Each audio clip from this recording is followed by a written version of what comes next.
Hello दोस्तों, स्वागत है आप सबका मेरे मिनी व्लॉग में। और आज सुबह मैं जल्दी उठ गई थी और नहा धोकर बिल्कुल रेडी हो गई थी और उसके बाद नाश्ता वगैरह किया मैंने और मैं गई नीचे वाली रोड में। मैं और गोली जा रखे थे नीचे वाली रोड में। जैसे हम नीचे वाली रोड में पहुंचे, हमें और लोग भी मिल गए यहाँ पे हमारे गाँव के। और वहाँ से आने के बाद मैंने जैसे ही मैं घर आई तो मेरे हस्बैंड जी ने मेरे लिए मंगा रखा था केक, क्योंकि आज मेरा बर्थडे है। और फिर मैंने खाना बनाने की तैयारी की। खाने में बनाया मैंने चौंसा और भात। और जैसे ही मेरा खाना बन के तैयार हो गया था और मैं गई ऊपर, वहाँ दादी और अंशु आराम से सो रखे थे। और उसके बाद खाना वगैरह खा के मैं अपने रूम में आ गई थी। और फिर जैसी उठी तो चाय वगैरह पी के अंशु भी उठ गया था।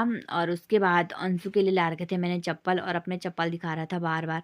आज तो नीचे ही देख रहा था, ऊपर तो देख ही नहीं रहा था। ये देखो, जैसे ही चल रहा है ध्यान तो नीचे ही है, ऊपर दिख ही नहीं रहा। और उसके बाद मैं गई खेतों में।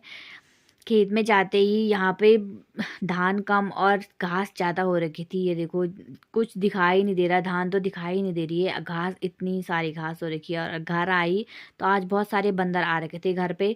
और ये देखो, हमारे अंगूर को भी कितना बर्बाद कर दिया उन्होंने, और सेब को भी। और यहाँ पे आ गए थे प्रियांशी और सिया, रिया और सब लोग आ गए थे यहाँ पे, क्योंकि मैंने ही बुलाया था इनको। उसके बाद मैं चली गई तैयार होने के लिए। और जैसे ही मैं तैयार होकर आई, मेरी हो गई केक काटने की तैयारी। और कुछ बड़ा तो मैंने किया नहीं था, क्योंकि मेरे हस्बैंड जी घर पे नहीं थे, बस अपनी सहेली को ही बुला रखा था मैंने। बच्चे तो आते ही रहते हैं हमारे घर पे। और उसके बाद पार्टी वगैरह ख़त्म होने के बाद मैं आ गई नीचे। और आज रिया और लकी हमारे ही घर पे रहेंगे। मैंने ही बोला हमारे घर पे रहो, ये दोनों मेरी हेल्प कर रहे हैं खाना बनाने में।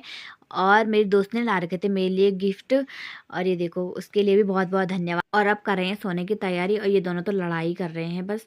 और चलिए दोस्तों, मिलते हैं नेक्स्ट वीडियो में, तब तक के लिए बाय बाय।